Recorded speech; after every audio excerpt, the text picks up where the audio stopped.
Hey guys, apparently the original version of this video, which I uploaded almost a year or so ago, didn't have any audio in the voiceover track.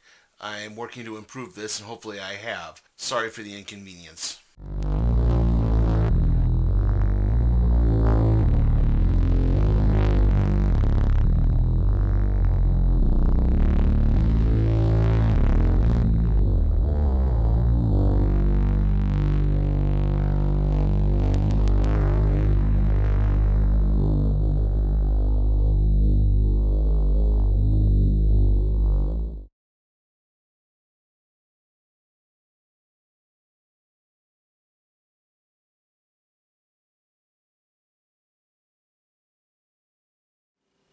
The 1990s was not a good decade for the Avengers.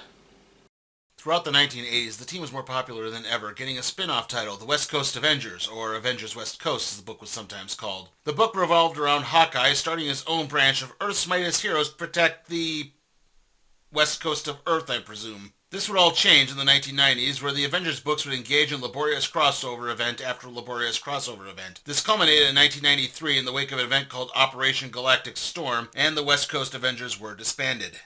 Now, don't take this to mean that the Avengers was somehow getting streamlined down into one book. Far from it. I mean, this was the era when Spider-Man had 4 books, and the X-Men, if you include the solo titles, had about 8. So no, we would actually be getting yet another Avengers team. One that technically was not an Avengers team. This new team would be called ForceWorks, and much like the West Coast Avengers, they would be based on the West Coast, instead of New York City like almost every other Marvel book was. The difference would be that this team would actively try to prevent disasters from happening, rather than just waiting for them to start. Ah yes, the proactive super team, the group of heroes that works to put the fires out before they even start. Look, ForceWorks was not exactly the first nor the last book to try to tackle this premise. And really, we don't have enough time to get into why this happens, but every time someone tries to do this type of book, it falls flat on its face. Anyway, even though Iron Man would be the one assembling ForceWorks, he wouldn't actually be leading the team. Instead, that responsibility would be handed over to another Avengers mainstay, Wanda Maximoff, aka the Scarlet Witch, whose mutant hex powers would work with Stark technology to detect disasters before they happened. We'll take a look at certain aspects of Iron Man and the Scarlet Witch a little later on in the book, but for now, let's take a look at some of the other superhero members of this team. First up is John Walker, aka U.S. Agent. Walker was a rival to Steve Rogers, even going as far as to replace Rogers for Captain America for a brief time. The main difference being that Walker was rash, short-tempered, and a little more conservative than Steve Rogers. Even after surrendering the mantle of Captain America back to Steve Rogers and becoming U.S. Agent, Walker would be appointed by the government to the West Coast Avengers. After that, we have Spider-Woman, and no, not that Spider-Woman. This is the second Spider-Woman, Julia Carpenter. Julia was convinced to join a government study in athletics, though in reality she was injected with a serum made of various spider venoms and exotic plant extracts. This bestowed Julia with super strength, super speed, agility, and reflexes. She also has the ability to psychically construct webbing. Julia Carpenter is also noteworthy for being a superhero single mother. She married a man named Larry Carpenter and had a child with him named Rachel. That marriage ended in divorce due to the stress of Julia's superheroics, and Larry was eventually killed by a villain. Also, you probably noticed that Julia's costume looks eerily similar to the black symbiote costume that Spider-Man wore, and there's sort of a reason for this. Now, Julia's outfit is just an outfit. It's not a living creature or anything of that nature. However, she did appear in the Marvel Superhero Secret Wars series where Spidey first gained that outfit. And it's believed that because he had seen Julia in that outfit, it was fresh in his mind, and that's why the symbiote took the form that it did. Finally, there's another hero we've touched briefly on before, Wonder Man. Constant crusade to stop crime and get his alias laid. Not that Wonder Man. This is the alias of Simon Williams, a business rival of Tony Stark's who willingly exposed himself to ionic energy in order to infiltrate the Avengers under a heroic guise. However, Simon soon realized his mistake and came to like being a hero. There's a little bit more to it than that, but I'll elaborate on it later. Yes, I am aware that I am leaving out a character, but we're going to tackle him a little bit later. Anyway, let's take a look at ForceWorks, written by Dan Abnett and Andy Lanning, who worked on 2 previous books we've covered on this show, Legion Lost and Nova Annihilation, as well as creating the Guardians of the Galaxy lineup that was used for the popular series of movies. Now, I should point out that the first issue of Forceworks is also going to include a little bit from an Ashcan preview issue that was done in black and white. It's going to look kind of strange. I mean, all of a sudden, we're going to go color to black and white to color. And, well, it just fills in a little minor story gap, so that's why I'm using it. Anyway, this is Forceworks. A battleship from the Kree Empire emerges from warp just outside Earth's atmosphere. Its crew is in search of something that has been tracked to Palo Verdes, California. All that needs to be done now is wait. Coincidentally, Palo Verdes happens to be where the West Coast Avengers used to be headquartered. It's also where Tony Stark, Iron Man, has called together several former West Coast Avengers members, the Scarlet Witch, Spider-Woman, Wonder Man, and U.S. Agent. Stark wants to form a new team, one that would be financed by Stark Enterprises, not affiliated with either the Avengers or the U.S. government. A group that would work proactively and deal with problems before they got out of hand. With that, Stark takes the group to a new set of headquarters called the Works. It's a large facility carved into the side of a mountain over a waterfall. The Works is run by an artificial intelligence called Plato, or Piezoelectrical Logistics Analytic Tactical Operator. There's also living quarters for each team member, with particular attention paid to Julia and Rachel. Not to mention, Stark also has a specially designed suit for U.S. Agent, one that can generate a plasmic hollow shield. It's then that Tony stuns the group by announcing that he wants Wanda to actually lead the team, as her powers are best suited for the mission objective. She and U.S. Agent are still unsure about joining, but Simon and Julia are on board. Eventually, Stark talks Wanda into joining, and she convinces Agent. Okay, we gotta talk about the Scarlet Witch's outfit here. Now, normally she's alternated between a more traditional superhero costume and an outfit more reminiscent of a Romani upbringing, but this, ooh, boy, yeah, this is way too revealing for any type of superhero activity. I mean, parts of the time it looks like she's about one sneeze away from a wardrobe malfunction, and the giant slits in the side of the dress, I mean, it just leads to a lot of really awkward situations, like this panel here, where about an eighth of the view is taken up by Wanda's exposed right butt cheek. Iron Man then has the group put on special collar studs that act as global positioning trackers and directs everyone to the Hex ships, which are an upgraded version of the Avengers Quinjets. Wonder Man and Scarlet Witch then head off to recover a few mementos from the old headquarters. The two arrive to find that they are not alone, as Black Widow and the Vision, both of whom are still Avengers, are there deleting files off the mainframe. Naturally, things start to get a little awkward. Okay, I'm sure most of you are aware of the fact that at one point, the Vision and the Scarlet Witch used to be a romantic couple. An aspect of that relationship that you're probably not aware of, though, is that the Vision's creator actually mapped the brain of Wonder Man and put that mapping into the Vision's brain. To put it simply, the Vision's love for Wanda came from Simon Williams' love for Wanda. Now, at one point during the West Coast Avengers run, the Vision was actually deemed a threat by the United States government and disassembled. When the Avengers found and reactivated him, they needed to remap Simon's brain to put the feelings back in. However, Simon actually refused, believing he now had a shot at Wanda. She didn't take it too well.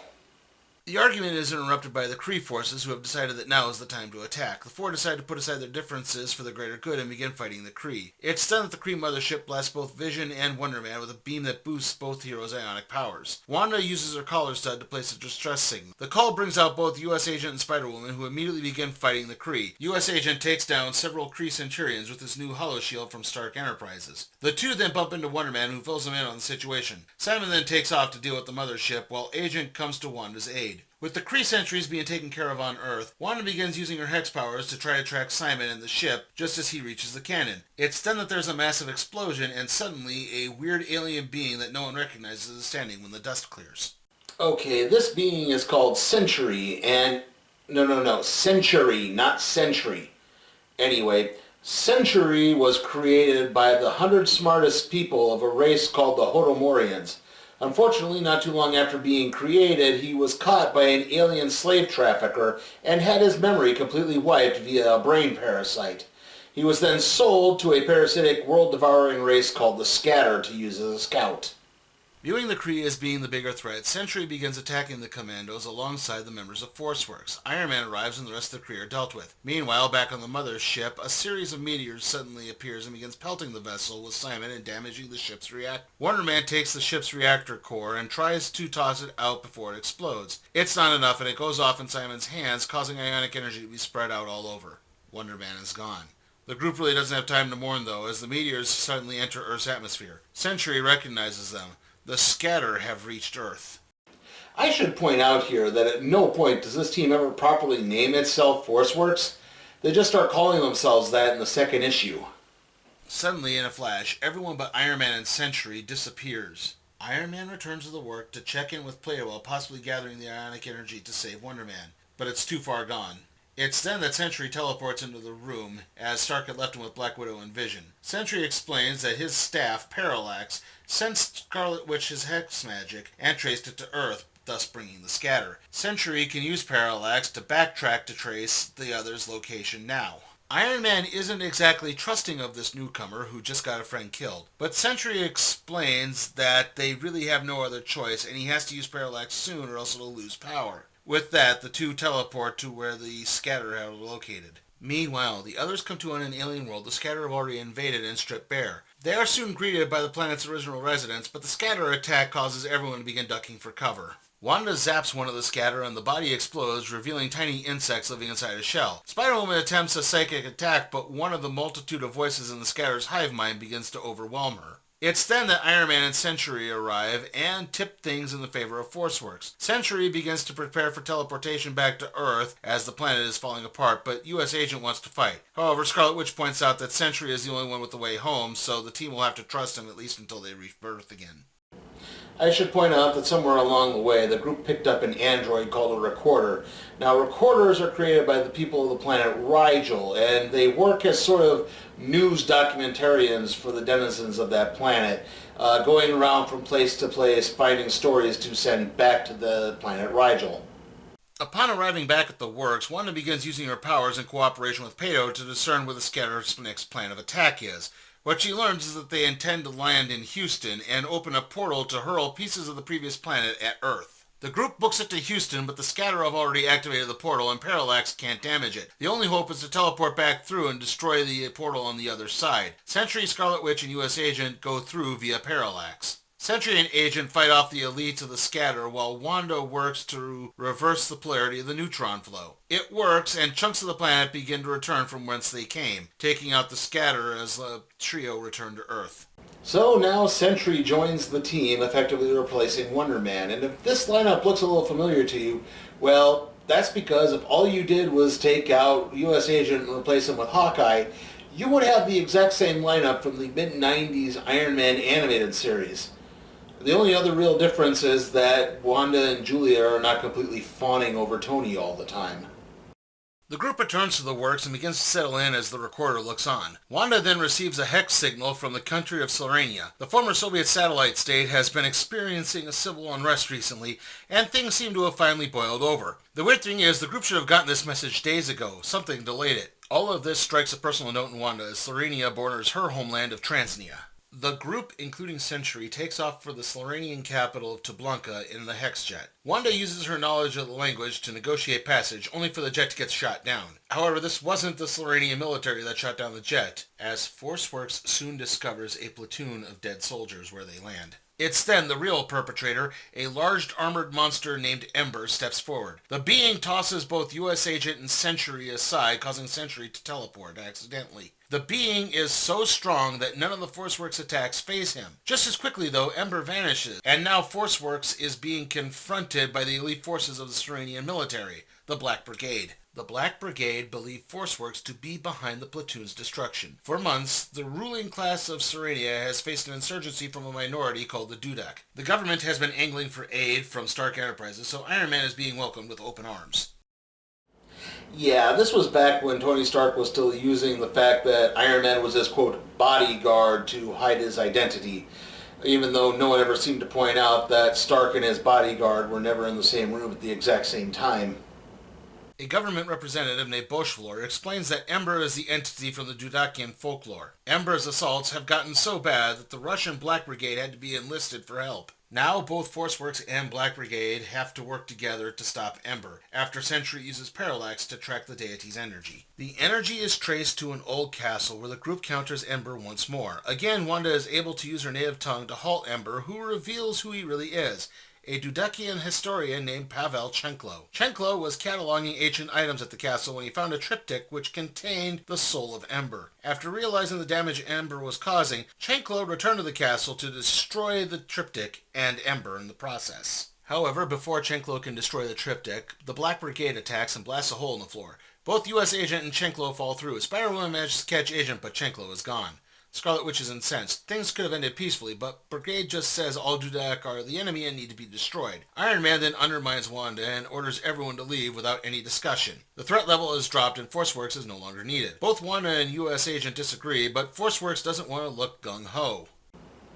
But they're supposed to be proactive superheroes. Isn't the fact that they're proactive mean by their very nature they're also a little gung-ho? It just...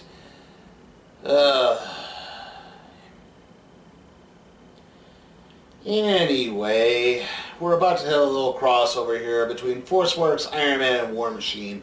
Now, the Iron Man and War Machine issues are not included in this, just the ForceWorks issues, but there are some bridging gaps that will allow us to at least fill the gaps into the story. Also, I should point out the relationship between Iron Man and War Machine, Tony Stark and Jim Rhodes, is strained after some events in which Tony Stark faked his death and Rhodes found out about it and was rather upset. The headquarters of the Hong Kong branch of Stark Enterprises are attacked by 4 elemental warriors. The warriors are minions of the Mandarin. A distress call is sent out to ForceWorks, but again, it seems to take a while for it to get heard, and something's delaying everything. Also, Iron Man is missing. That's because Iron Man and War Machine are being held hostage by the Mandarin. He's managed to infect both of their armors with viruses that have left both of them all but paralyzed. Soon after that, the Mandarin will unmask them and learn their identities. The first to be unmasked is War Machine. After that, the Mandarin begins electrocuting both men. Elsewhere, ForceWorks arrives in Hong Kong. Sentry manages to discern Iron Man's location and teleports without the others. He arrives in the Mandarin's chamber and Iron Man tells Sentry to protect Rhodey. Unfortunately, Mandarin blasts both Sentry and War Machine, and all that's left is Parallax and a pile of ashes. Okay, it's at this point that we leave ForceWorks and enter into the summary of events from War Machine issue number 9, Iron Man issue number 312, and Marvel Comics presents issues 169 to 172. In reality, War Machine and Sentry were teleported miles away to a small village. Sentry tries to modify Rhodey's armor, only to suddenly be shocked as his memories begin returning to him. ForceWorks manages to locate Iron Man, but the Mandarin's fortress has an energy shield protecting it, causing the Hexjet to be damaged in the process. Also, the Mandarin rips off all of Tony's armor and prepares to deliver the final blow. And now back to ForceWorks. Spider-Woman and U.S. Agent fight their way into the stronghold via a subterranean tunnel. Scarlet Witch, on the other hand, has used her powers to hone in on Tony and comes crashing into the chamber through a skylight. She blasts the Mandarin back and tries to leave with Tony. Meanwhile, War Machine has managed to assemble a small army in the village.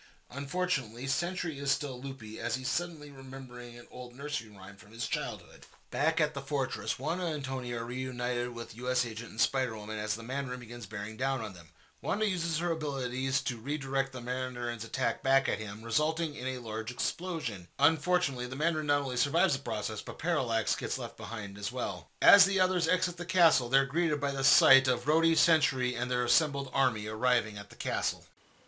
Nothing too much to say here, except, of course, in the next issues of War Machine and Iron Man, they overthrow the Mandarin and the Sentry returns back to normal once Parallax is in his possession again. Also, Tony and Rhodey make peace and renew their friendship. It's Christmas time at the works, and Tony Stark is holding a get-together for several friends and contemporaries. Julia and Rachel are decorating the tree, and U.S. Agent is whipping up some eggnog. Oh yeah, this isn't awkward at all. I mean, it's not like any member of ForceWorks happens to be a recovering alcoholic. Also, I would be remiss if I didn't point out that 2 of the guests at this party are Happy Hogan and Pepper Potts, who are at this point married. And yes, I know what the movies say about Tony and Pepper, but still, at this point she was married to Happy Hogan. As the guests begin to arrive, Tony is nervous and a little upset as Rhodey can't come due to work. He's trying to heal some old wounds, and the fact that not all the West Coast Avengers are here is troubling. Wanda assures Tony that everything is going to be fine as Captain America also arrives. However, not all is well, as Sentry is still dealing with his memories returning. They strike him like a migraine and cause great pain. The most recent one is more painful than anything else, as he remembers the faces of a wife and child, but not their names. As the party begins to wrap up, Tony addresses the West Coast Avengers. He formally apologizes for the shenanigans he pulled, including faking his death, and invites them all for Wonder Man's memorial service the next week. He then makes a couple of jokes about Hawkeye, who's conspicuous in his absence. Except it turns out that Hawkeye actually is at the compound. U.S. Agent smuggled him in as a surprise. Incensed that Stark never really respected him, Hawkeye storms off. However, if he had stayed just a little bit longer, Clint would have realized that Tony thinks of him as the heart and soul of the Avengers. Still, the others accept the apology, though Wanda has some concerns. Okay, now technically the funeral for Wonder Man is covered in the next 2 issues. It's just for some reason covered as a backup story to the main story, which is ForceWorks' adventure in Australia. I don't know why they did this. I think it makes more narrative sense just to have it be its own issue. So that's what I'm going to do. I'm going to be covering the funeral for Wonder Man as its own issue, and then we're going to jump back in and cover the A story for the next 2 issues. The day of Simon Williams' funeral has arrived, and it's taking a toll on everyone. They have been ignoring their grief until now, and Sentry isn't sure if he actually wants to attend as he talks with Amanda Chaney, the PR representative for Stark Enterprises. He feels that he is to blame for Simon's death, and his presence at the funeral will just leave everyone feeling awkward. Wanda and Julia talk about Julie remaining on the team. Julia is unique in the sense that she is a single mother, and, well, no one would blame her if she just wanted to raise her kid and no longer have her life constantly being in danger. But Julia says that Rachel is the reason that she's on the team, and she has no intention of leaving. Happy Hogan then arrives to take everyone to the funeral, with Sentry still feeling out of place, so he just looks on from afar. But Amanda Chaney points out that he's proven his worth multiple times, and everyone knows that he's not really responsible for Simon's death. Still, it's a solemn ride home back to the works, as everyone is having a moment of reflection, not only of Wonder Man, but of others lost. Wanda of her twins and the symbolic loss of the Vision's mind. Julia of her ex-husband Larry, U.S. agent of his brother and parents, Tony of his missing girlfriend Veronica Benning. Though these feelings do come to pass as the sun begins to set in the distance. Okay, this is where we cover the A plot from those 2 issues that the Wonder Man story was the backup to. In Queensland, Australia, 2 police officers named Barry and Willie, the latter of whom is Aboriginal, are out on late-night patrol. It's then that a crazy inebriated man leaps onto their vehicle claiming to be running from a horde of monsters. This claim soon proves to be justified. ForceWorks is alerted to the situation. However, not only is the message once more oddly delayed, but they also receive the wrong coordinates, sending them about 1,000 miles south of where they need to be. Thankfully, their radio picks up Barry's distress call as they arrive to take on the strange beasts. Sentry uses Parallax to scan the monsters, which appear to be made of tangibly manifested dream material. The monsters are so strong that the weapons in Iron Man and U.S. Agent's armor actually feed them rather than harm them. It's then that Willie appears decked out in native tribal garb to subdue the creatures via boomerang. ForceWorks and Willie then spot the drunk from before being surrounded by the monsters. Piecing together that he's responsible, Spider-Woman ensnares the man in a psychic web, allowing Iron Man to inject him with a shot of adrenaline. The monsters soon vanish. The man's name is Alf Robbins, and he recently robbed a bank with another man named Shane Mundy. Willie remembered growing up with tribal legends about dreams becoming reality, and asks if Alf was anywhere near Gowonga Gorge,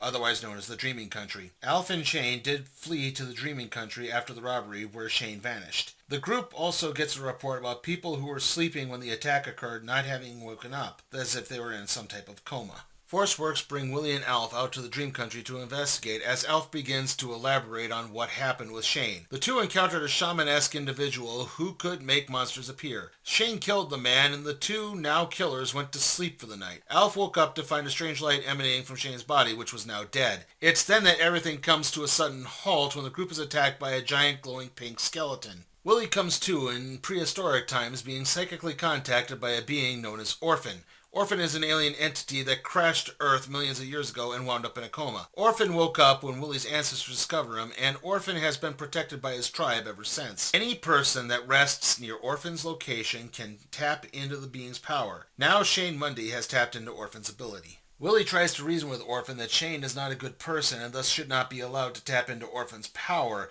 but the next thing Willie knows, he's stuck back in the present, and Alf has been killed. Meanwhile, the ForceWorks team has been trapped in their own nightmares. Iron Man is being subdued by some type of techno-organic entity. Spider-Woman sees her daughter being overrun by the Scatter. Sentry is being haunted by dark versions of himself. Wanda is losing control of the team to Iron Man, much to the others' delight. And U.S. Agent is once more a small child being attacked by a monster in the closet. However, Agent quickly realizes he's in a dream and begins fighting the monster on his way out. It's enough to cause everyone to snap out of their dreams and be reunited with Willie. Willie then directs everyone to Orphan's resting place. They find that Shane is waiting for them there. U.S. Agent and Spider-Woman manage to fight through Shane's defenses and locate the criminal's body. Orphan then reads the minds of both heroes and realizes that yes, Shane was indeed a bad guy, so Orphan kills him. Afterwards, Willie decides to stay behind and work with Orphan to better understand the Earth, so something like this will never happen again. He's also made an honorary member of ForceWorks. Okay, our next two issues, we're going back to Slorania because of a minor crossover with War Machine in which he noticed that there was some ethnic cleansing going on between the Sloranians and the Dudaks.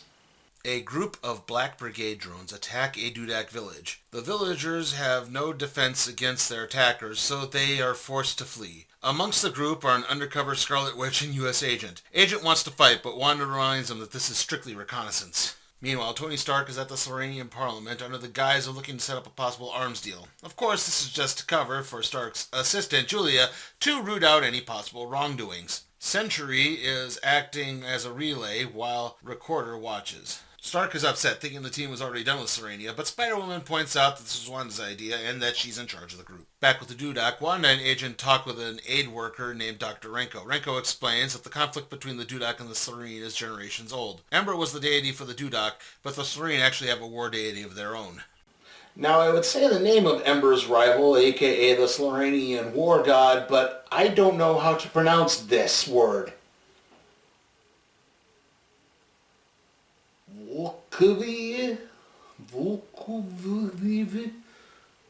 The power struggle itself has been so long that whomever wields a majority becomes a tyrannical and bloodthirsty individual. It is then that the settlement is under attack by the Targoth, who are undead Sloranian soldiers. Once more, Agent wants to fight, but Wanda continues to tell him to stand down, causing the three to be taken hostage. Spider-Woman continues her search for dirt on the Sloranian government, only for the Sloranian Prime Minister, who it turns out is actually their war god, to capture her. Julia sends out a distress call to Sentry, but he's unconscious and the Recorder is holding a wrench. So yeah, the whole reason ForceWorks keep getting these weird delayed messages about the warnings and the emergencies that they're trying to be proactive in preventing, it's because of the machinations of the Recorder, who's apparently trying to raise his television ratings. I think. I'm not too sure. All I can tell you is that they planted this like it's some sort of big reveal, except they've been showing him doing this throughout the whole series. I've been doing a better job keeping it a secret in my review version.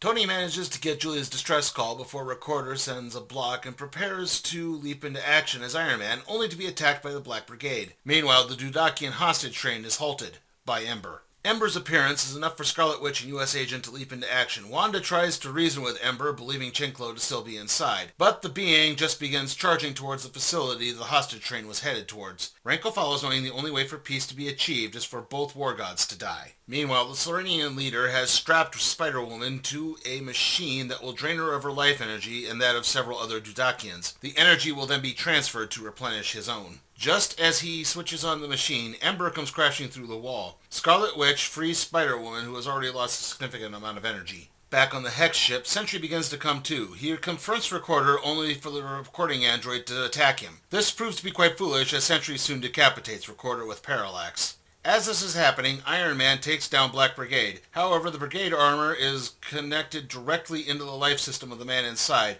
forcing Tony to have to re-engineer it in order to save the soldier within. Wanda, Renko, and U.S. Agent begin working on the energy-draining machine while Ember begins siphoning the life energy from the Sloranian leader. Ember eventually triumphs, but Renko points out that once more, for peace to be achieved, both deities must die. Iron Man and Sentry then arrive to help maneuver Ember into the life energy drainer. With nowhere for the energy to be dispersed, the facility ends up exploding. Over the next few weeks, the Sloranians and the Dudaks begin taking formal steps towards peace and a cooperative government. Meanwhile, ForceWorks decide to leave the Recorder in the subterranean super prison called the Vault. The Vault, coincidentally enough, is where the Kree Centurions from the beginning of this collection were sent to. Also, I should point out, the Vault should not be confused with S.H.I.E.L.D.'s other Supermax penitentiary, the Raft, which you may remember from the first story arc of New Avengers. Wanda gets struck with a third migraine in as many days while trying to talk with U.S. Agent and Iron Man. Not only that, but ForceWorks has gotten a stress call from the Vault. Something has taken over the control of the central computer system and locked everyone out. This has allowed the Kree prisoners to mount an escape attack. Sentry manages to teleport to the facility with ForceWorks not too far behind. They quickly crush the rebellion, and the Warden thanks the Avengers, even though this is ForceWorks, not technically the Avengers. But everyone wants to find out what exactly happened. Sentry teleports into the central computer mainframe with Iron Man monitoring the situation. It doesn't take too long to find the mastermind behind everything. It's the Recorder. It turns out he has the ability to self-repair. Sentry takes him down again, and another two groups arrive. The first being the Avengers team of Black Widow, Hercules, Quicksilver, Crystal, and Hank Pym. They're here to turn over the Kree for extradition to a second group, the Skrulls. Wanted as a guest the notion that the Avengers would ever strike a deal with the bloodthirsty Skrulls, let alone a deal like this. However, the Skrulls aren't the only race involved, they just happen to be the most prominent. On top of all of that, a small group of Kree have managed to actually get out of the vault and hit the weapons depot. Also, a Rigelian representative has arrived to figure out what the hell is going on with the Recorder. ForceWorks and the Avengers are forced to work together to bring in the Kree. A team of Iron Man, US Agent, Quicksilver, Crystal, and Hercules go after the Kree. Back with the others, Widow explains to Wanda and Julia that the Kree's military incursions recently have created an inordinate amount of refugees. In other words, the extradition actually does have a point. The Avengers ForceWorks team taking on the Kree have their hands full, but they start managing to turn things around just when the Skrulls arrive. As the Skrull and Earth forces begin arguing, the Kree mysteriously teleport away. It turns out the Recorder has been reactivated, again, and killed his Rigelian mechanic. The Recorder goes on to explain as he's taken over the teleporter and brought the Kree on board. But Wanda ends things by quickly causing the Kree weapons to backfire. She and Sentry then go after Recorder. She then hyperages the android into obsolescence. Afterwards, the extradition takes place, and the Avengers and ForceWorks team make peace.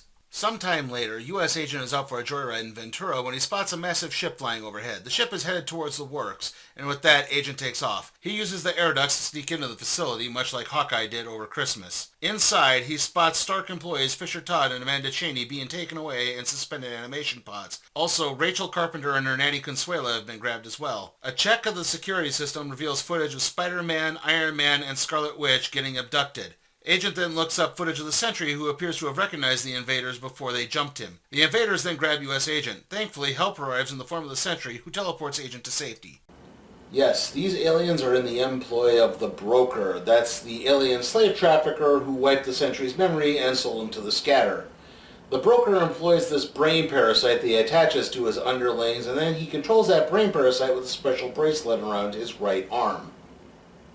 The Broker has an offer for the U.S. Agent. Sentry in exchange for the others. However, this turns out to be a ruse by the ForceWorks duo, as Sentry chops off the bracelet that controls the parasites with Parallax. Now that they're free, the Broker's former underlings hold a little mutiny. It's going to take a while for the other ForceWorks members to be fully revived, so Sentry asks Agent to say goodbye to everyone, Wanda in particular, as he's leaving with the former underlings to try to locate all of their respective homeworlds. Okay, our last story is actually called Sentry Distant Suns, and like I said, it follows the Sentry and also gives a little bit of his backstory, which I've already given already, so I hope you don't mind if I just try to condense this down as much as I possibly can. Sentry is out leading the crew trying to find their respective homeworlds. They haven't really turned up anything, and one, Skewer, knows there isn't anything for him to go back to, as his homeworld was destroyed by the Scatter. Meanwhile, the Broker is being held in the brig, so the Sentry can try to use him for information on where these planets are located. However, it turns out the Broker had a contingency plan in the form of Slug, one of the underlings. Broker had Slug pick up several new parasites and place them on everyone else. It turns out the Broker also had a backup bracelet to control everyone. Everyone then all gangs up on Sentry as Broker lets slip to Skewer that Sentry led the Scatter to his home planet. The Broker then makes a deal with Lore, the one the Sentry was created to seek out and kill. Lore has another need for Sentry as well as Parallax. She needs the staff's dimensional tracking abilities to track down a powerful civilization and steal its great treasure. However, unbeknownst to Lore, the Broker also wants in on the treasure and is secretly tracking her crew. Whew, boy. Everyone's gonna have such egg on their faces once they realize the treasure is just a stone that says peace on earth underneath it. Sentry does as he's ordered, and the group is soon in the stronghold of a woman named Azimuth. Azimuth knows of the Sentry and his past, but she doesn't trust Lore. Lore then kills Azimuth, and it's then that the Broker arrives. Unbeknownst to the Broker, Slug has overridden the parasite just enough to destroy the console powering the bracelet and dies in the process. With that, Skewer stabs the one who destroyed his people, the Broker. But the Broker does still have a backup plan. He pulls out a gun and kills most of his underlings, except for Skewer, but it's then that the Broker gets decapitated by the Sentry and Parallax. Sentry, along with Skewer and the surviving underlings, set course back home, by which I mean Earth. Sentry needs to get back to the one he loves, Wanda Maximoff. That concludes this collection of ForceWorks. Now, the series itself actually ended at issue 22, but Most of those are part of another event storyline called The Crossing, and we really do not need to talk anything about that. Although they did finally give the Scarlet Witch some leggings for her costume. Anyway, how was ForceWorks? Well, it's not very good, unfortunately. I mean, there are some plus sides to that. I did like Wanda as the leader of a team. I think she more than handled herself well. If that character is written well, she is more than capable of doing something like this. I'd like to see her lead another team, like an Avengers team or a team of mutants or something of that nature. I think it would actually work out pretty well. Also, there were a couple of good issues in this. I think the Christmas storyline and the Wonder Man Memorial story are really well done. They're good, decent little character studies. I think they got a good job of conveying emotions and getting the characters well represented. And the artwork really does improve as the series goes on. It does start out kind of 90s, and trust me, we'll talk a bit about that. But like I said, it does improve. It does get a little bit more palatable. That being said, like I said, it's very 90s in the start, at least early on. Like I said, you have the Scarlet Witch's costume, which is ugh. Also, the digital transfer for this is really bad. This is a digital comic I purchased on Comixology, and there's these weird scan lines that just keep appearing all over the place. It just looks really ugly. And I know I complained about the Scarlet Witch's fashion, but Spider-Woman doesn't get that much of a break either. I mean, half the time she seems to want to wear workout clothes over her costume, and I just don't understand. If you wanted to train in her costume, fine. If you wanted her to train in workout clothes, fine. Why is she in both at the same time? Ugh. Not to mention, there's way too many crossovers going on. Like I said, the Hands of the Mandarin storyline really... That's the whole Iron Man, War Machine, ForceWorks, Marvel Presents thing, and it really does not need to be in this. I think, I think they did this because, again, they're trying to promote Abnett and Lanning, who did Guardians of the Galaxy, and they're trying to say, hey, like, these guys did this as well, maybe you'd be interested in it, and admittedly, that did kind of pique my interest. So, yeah, but... It's just, maybe if this had been like the first 7 issues, or 7 or 8 issues, I can't remember which, just covered the Scatter and then Slorania, I think it would have worked a lot better. You didn't need to collect 15 issues into this. It's just way too much. And also, characters like Sentry is just dull. He's just constantly kind of being crammed down our throats. I mean, the last storyline is all him, and it's just so boring and repetitive. It really didn't need to be in here at all either. And unfortunately, I would say characters like U.S. Agent and Spider-Woman really get underutilized. They don't feel like they're really part of the team at all, except, just to be sort of plot points at certain points. And, well, it's because of that I do have to give ForceWorks an F. With that, let's see what we're doing next time on the Random Trade Review.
Hey guys, got a request for the show? Check out my Patreon at patreon.com/sleepytimeforcatproductions. And if you like the video, give it a like, share it, subscribe, and ring that notification bell.